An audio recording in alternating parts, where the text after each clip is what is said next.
Hey, welcome back. It's time to convince all these jurors to change their minds. Hey guys, Mike here. Welcome back to Grady's Attorney. And it's time to continue on with this case that we've been thrust into. And things have already been going south from the start, so let's see if we can turn things around. Right, so this is the first and someone else's character at the time, so it has to press. Or what do we do? Press first. Hold it! Certainly, the testimonies we've heard suggest the victim and Mr. McGolded were alone in secret carriage. Precisely my point. But could there be some other explanation, something we haven't considered yet?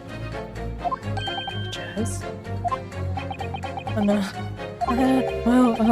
Perhaps that's something we could, look out together now? Listen here, maybe you don't know how things work around here because you're in foreign climes.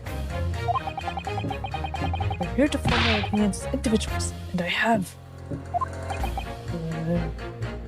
Oh dear, he doesn't appear to be in the mood to consider an alternative point of view, does he? No, we're going to have to pit the jurors against one another, like Sisaba-san said. Finding contradictions in these assertions is the only way I'm going to succeed.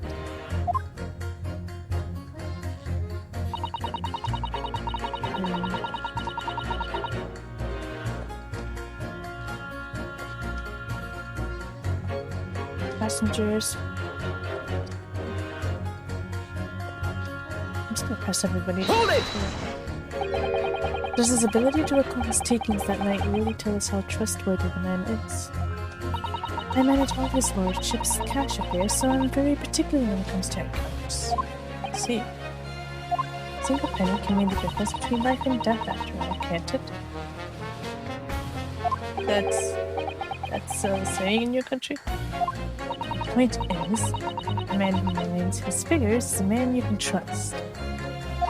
Those of us in service would swear to that, sir. That bench really need any more publishing. So if the good driver says that he saw Mr. McGolded in the act, I don't doubt him. The only task left to do today is disposing of the rubbish. Wait a minute.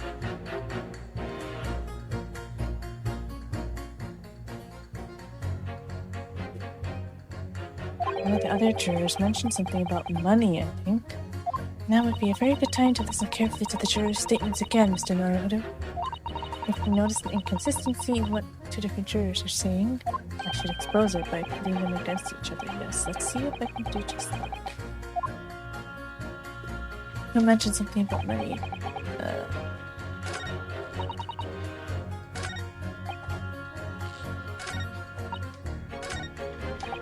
So you... The fair sir model, we haven't raised prices above 4 pence for years.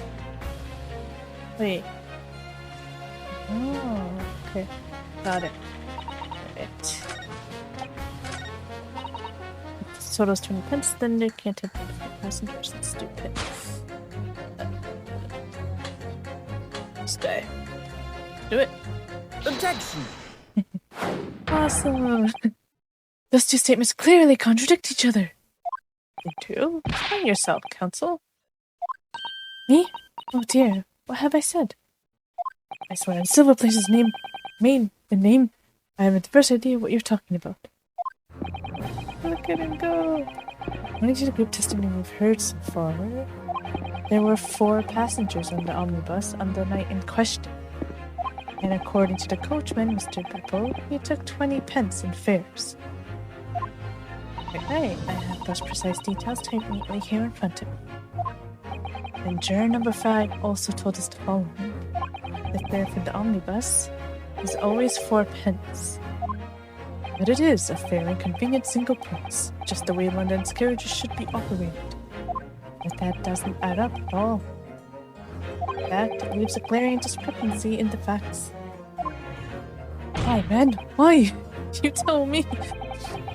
4 passengers paying 4 pence each. If you do the multiplication, then it would be 16 pence. Exactly. As I said, it doesn't add up. Figures are different. By 4 pence, in fact, or precisely 1 person's fare.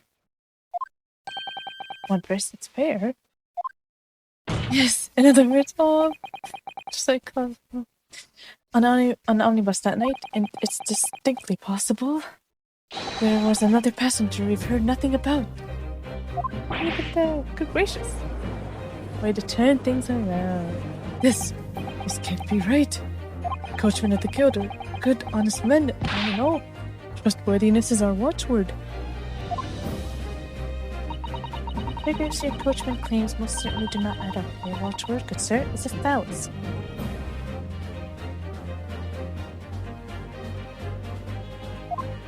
I beg your pardon?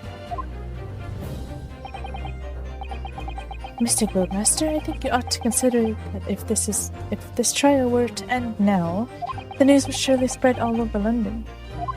The news that one of your coachmen tried to hide the fact that he lets nefarious characters ride his omnibus. Oh my goodness. But then, how do I make it so this miserable trial doesn't end, Look here go. Well, according to my book here, he simply launched a ball of fire into the innocent side of the set of scales. Hold your horses there, coachman! We were all in agreement. Why do you have to go in? Wait till I get my hands on you. Papa! Yay!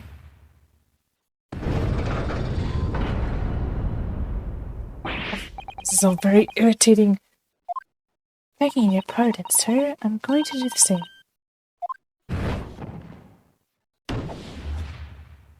Nice, we did it.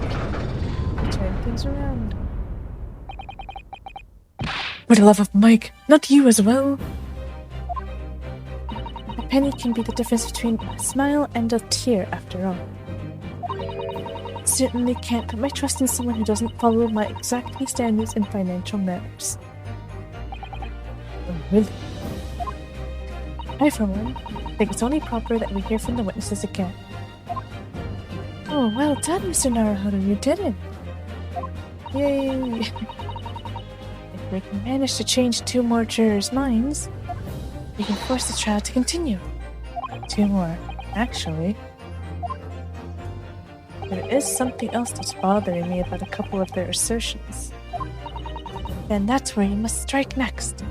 So I need to pit 2 more jurors against each other and show there's another contradiction in their assertions. Exactly, you can do it. Well, the scales of justice have shifted, but they still weigh heavily on the side of guilt. So you have the floor again. Continue with your submission examination. Love the music for this.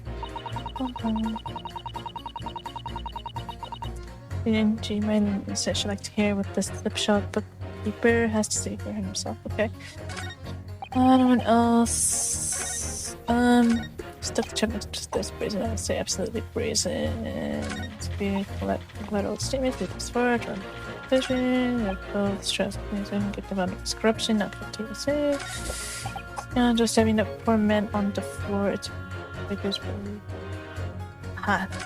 Poor man on the floor. He says he stabbed him beside him. Okay, let's just hope this is right though.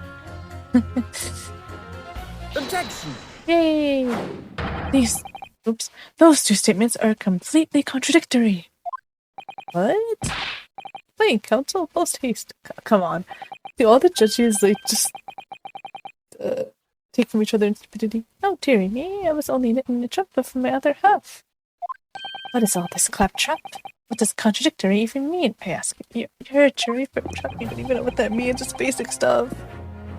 We've heard from more than one witness, but they all allegedly saw the actual moment when the defendant stabbed the victim. I love this pacing, it's so cool. Now, out of curiosity, juror number 3. What? Can't you see that I'm busy here doing what? Stabbing your knife into the freaking desk.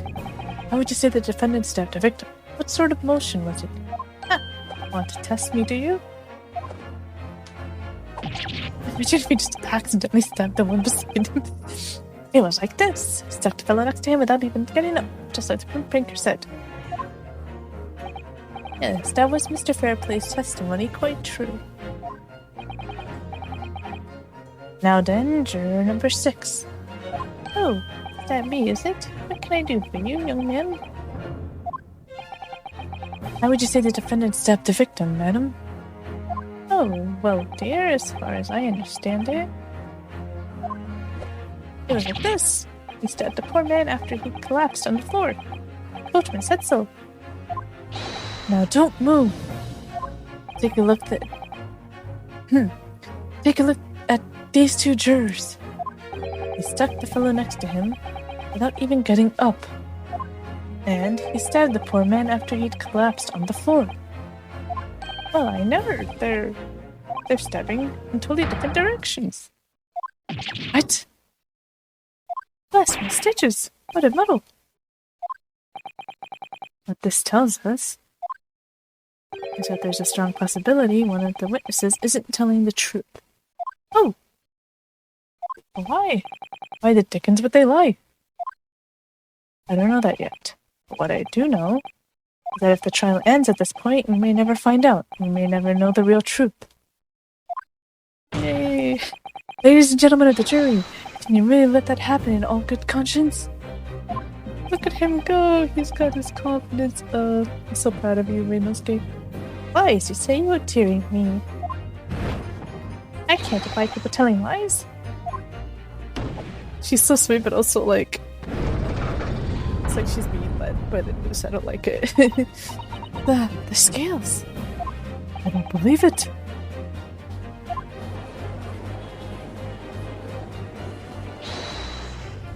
Wait! Now hear this, my fellow jurors. I warn you, you cannot listen to this man.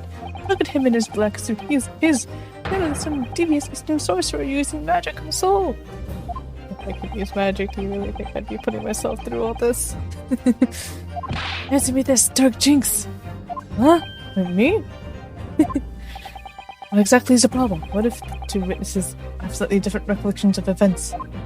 What of it? Say, the Shylock did stab the victim as he was sat next to him on the omnibus. And this young lady saw him do it. And now let's say that he collapsed on the floor and then the Shylock stabbed him again. That's not possible because I think he was only stabbed once, right? Single stab. Yeah. And this old lady saw him do it. Well, let's say it didn't happen like that, Who are you calling a dandy, sir? Why, I should take this knife to you. You're in a court of law and you're gonna confess that you want to hurt someone. Who are you calling? Oh, why, I should take this needle to you. Guys, we're in a court of law, please. Ah, they're ready to kill each other now. Aww. But could the foreman at the jury be right? Do 2 witnesses see 2 different moments of the same crime? No, it's out of the question.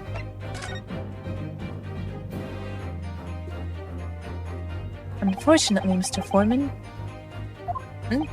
What is it, Dark Jinx? Come on, out with it. What you're suggesting is impossible. It's out of the question. What are you talking about, man? How can you possibly say that? You do realize that I'm only doing my job. As foreman of the jury, I have a responsibility to steer everyone in the right direction. So, where's your evidence, man? That's what we want to see. What are you, Sholmes? Quit it with the man. Why should the 2 witnesses saw 2 different moments of the same crime? If you say that's out of the question, show me some proof. It looks like the only way I'm going to convince him is to present him with something he can't dismiss. Irrefutable hard evidence. Do you wish? What? I'll give you the proof. Out of the question, those 2 witnesses saw 2 different moments of the same crime, as proven by the autopsy report here. Take that! Take that! We haven't heard him say yes this whole time. It's kind of sad. This is the victim's autopsy report. According to what's written here, Mr. Mason was stabbed in the abdomen. Only once. Eh? Only once?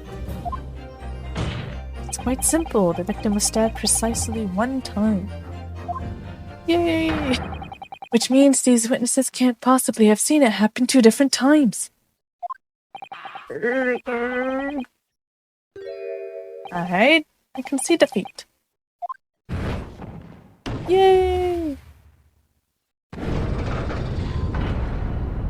Woohoo! Wait, that means our jurors are now leaning to not guilty. We've done it, Mr. Naruhodo. We've won! What are you playing at, you dandy fool? Shut your trap, sir. No one deceived me. We had a consensus. So shut your trap. I know a liar when I see one. And if the chap ever dares to cross this threshold of my shop, I'll take this razor-sharp blade and shave every last hair off his head. You can't be confessing that in a court of law. Please tell me he's a barber. Do you really think he's a barber? Actually, he might be. That's why he has a blade. He might be. Oh, in quite a remarkable turn of events, the defense's summation examination has flipped the balance of the scales of justice. The jurors now stand 2 for guilty and 4 for not guilty. Accordingly, there is no longer a large enough majority among the jury for me to educate, and the trial must continue. Haha, I take that. Yay! I hereby ask the defense, prosecution, and witnesses to return to their places. And I call upon all of you to continue to pursue the truth. So what we were doing before everybody just decided he was guilty. So, Lord Van Zeeks, continue to substantiate the case for the prosecution, if you please. Not again.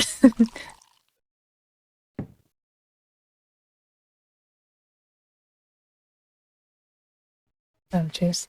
Taking forever. Just drink it, man.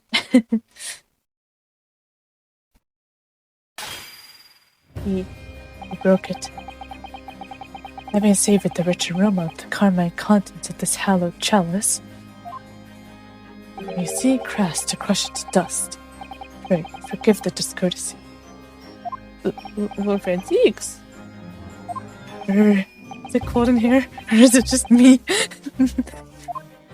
As your antiquated tome no doubt says, the prosecution may not speak during the summation examination. So I honored a deathly silence and listened to the charade. It seems I overestimated the intelligence of the jury. Oh no. Well, no matter. There is nothing so hard to prove as a self-evident truth, see? No. Why else would we grace the courtroom with our presence after all? He is ice cold.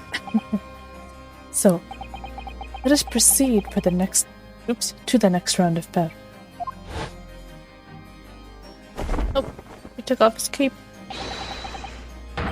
He took it off, right? He didn't just like look it to the side. Bring forth the witnesses once more. Oh boy. Interesting turn of events here. And then why this guy looks so lost?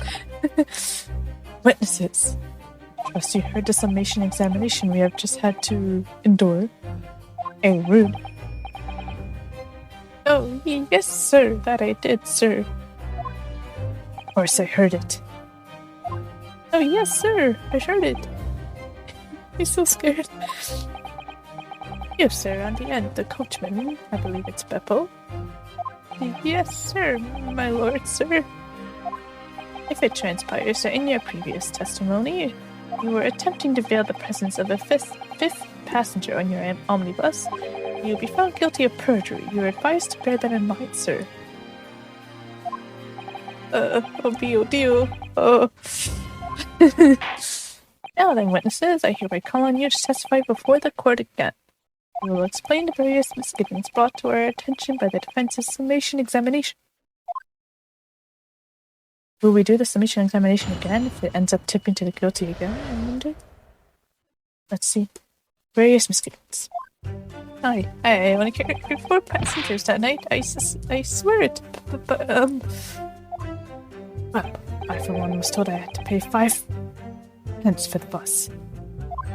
He fiddled us in the ferry, he did. And then I saw that blood curdling sight as well. That's all too much. I tell you, I saw Matilda stabbing that man. Everything I said before stands. Oh, yes, he stabbed him. Yes, he did. I think so, yes. Think so. Counsel, make sense of this for me, please. The phantom fifth passenger conjured into existence by my learned Eastern friend never existed. So mean. The confusion has arisen from the coachman's sly little cousinage. Peppa, explain yourself. I'm terribly sorry, Gilbuster. Girls fare is 4 pence across the board. You know that. Am I to understand that you've been overcharging our passengers by a penny a fare? No, it's so cold, and the last run of the day is always half empty. Yeah, I've been dishonest, coachman. This is so sorry. You're a disgrace, Peppo. A disgrace. Oh, the poor guy. You have to call him a disgrace. And your selfish actions have brought dishonor on the entire guild. If I may, sir, I had to pay 10 pence on the bus just last week. What? 4 passengers at 5 pence each is, yes, 20 pence. Done the arithmetic 10 times already, but I just can't make the result come out differently. It won't. No, that figures. Well, it would appear that one of the aforementioned misgivings have already been explained. Has it though? Has it really? So, counsel for the defense, your cross-examination, if you please.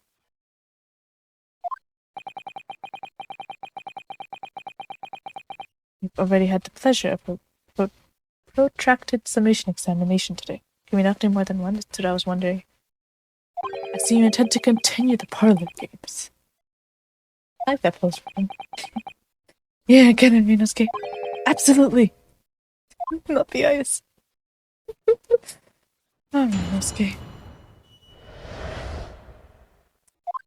Guess we press, because I didn't really pick up on anything contradictory right away. We have to press that. So I had to pay 5 pence for the bus. Sure. Hold it! Does that mean everyone on board that night paid 5 pence instead of 4? Well, I paid 5 pence too, sir. I just told you that I did. A flat fare of 5 pence across the board. Not something to be proud of. The so-called discrepancy my learned friend identified was nothing of the sort. Okay, you don't have to say it like that. It's so mean. Help, I'm being bullied. Much like the phantom killer you so desperately needed, it's gone. Dead and buried. I'd have been happy if it had ever existed in the first place. He felt this in the fair, he did, and then I saw that kind of sight. Oh, it's all too much. Hold it! I read it again, I didn't have to, I was just thinking. But clearer than sight, you mean the murder, I presume? Yes, sir. And look, some sight. No one should have to witness the horror in the eyes of a man the moment his life is taken. Oh, well, not exactly, sir. I mean, I didn't actually see the exact moment the gent was stabbed. Oh, gracious, really? We have another witness who did, however. The banker has already testified to it. But Mr. First didn't actually see the point at which the victim was killed. It may turn out to be very significant. I heard the banker chant next to me take a sharp intake of breath. See? That's when I looked at the glass. That's when I saw that horrible blade poking out from his belly, all covered in blood. Every time I see a knife now, I can't help screaming, even when I'm eating. Oh, I tell you, okay. Hold it! So you saw the defendant, Mr. McGilded, stabbing the victim, Mr. Mason, who was sitting next to him? That's what I said, isn't it? It was probably before this was. Just a brief moment, he hesitated before answering the question. Anyway, there was only 2 of them inside the carriage, wasn't there? There's been much talk of a 5th passenger, but as yet, 0 evidence. But what are we wasting all this time for, eh? Wait, the man's guilty. Interesting. Something about Mr. Fairplay's testimony just jars with me. I wish I could work out what it was. Really? I'm just gonna press this because the episode is like annoying me. Earlier you testified that you saw the moment when the defendant allegedly stabbed the victim, didn't you? Oh yes, that's right. You said that the victim was on the floor and described the assailant holding a knife in an ice pick grip. I suppose. I might have, yes. Put the cart before the horse, maybe? What's this? Sorry. Quite sure most of it. I was driving no horses when I heard a scream from the seats of the roof deck. Oh, I expect that was me, sir. And then when I turned around, yes, I saw it through the skylight. The gentleman was on the floor, and the knife was sticking up out of his midriff. Right, yes, and the fellow holding the handle was the famous man, yes. So in short, you didn't see the moment when the victim was actually stabbed at all? Oh, I really thought I did, but... Oh, and I could go over it again in my head. No, I suppose I didn't actually see the precise moment of the stabbing, did I? Truth! Oh? How do we do this again? What do I... Excuse me! Excuse me! You have something to say about that, Mr. Fairplay? Why don't you listen to me? I know what you're thinking. You didn't really see the exact moment the fellow was stabbed. What are the chances of that? Eh? Are you asking me or telling me? He's getting flustered. I might be able to extract some new information from him if I answer him cleverly. Could he have just happened to see the exact moment the crime was committed? Wait, what? I'm so confused.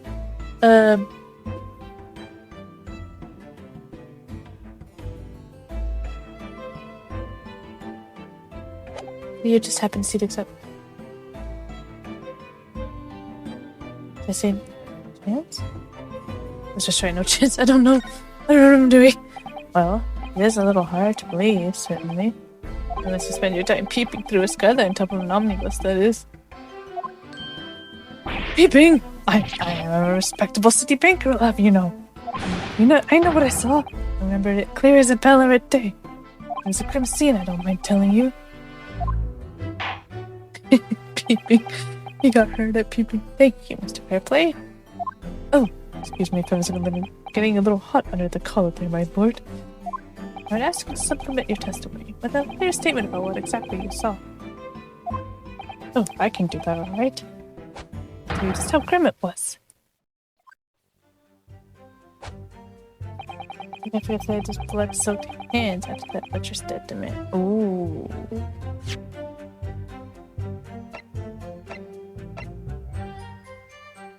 After that butcher's... Wait a second.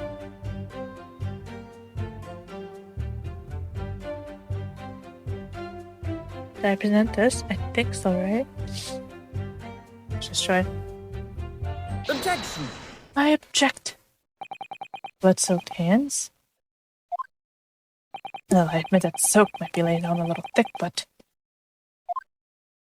anyway, there was definitely blood all over them. Both of them were covered in it. Well, I'm very sorry to disagree, Mr. Fairplay, but that's more than a little peculiar. Couldn't go... What? Here are the gloves worn by the defendant, Mr. McGilded, on the night in question. Yes, right. And there certainly does appear to be a sizable dark-colored stain there, but, as I'm sure you can clearly see, only on the right-hand glove. Urgh! What the heck is he chewing on it? Oh my goodness. In short, Mr. Fairplay, your testimony is inconsistent. Yeah, but no, that can't be right. So you're the liar here then? Grr. Stop. That's right, you look like everybody. You said it was both hands. Grr. Oh my gosh. Mr. Fairplay, if your last statement was a lie, was your entire testimony into question? You say you saw the moment the victim was stabbed, but is that really the truth? Well, I... Objection! It's a simple mistake. You can't justify accusing this man of lying. It was both hands, it was only one. But the fact remains, the victim's blood was on the accused. Objection! No, Mr. Fairplay categorically stated, reading's hard sometimes, that he saw blood all over both hands. Which means there's a strong possibility that this witness was deliberately trying to mislead the court. Oops. Too. Why? I'm city banker for pity's sake. My word should be the gold standard. I'm a gentleman, not some garrison.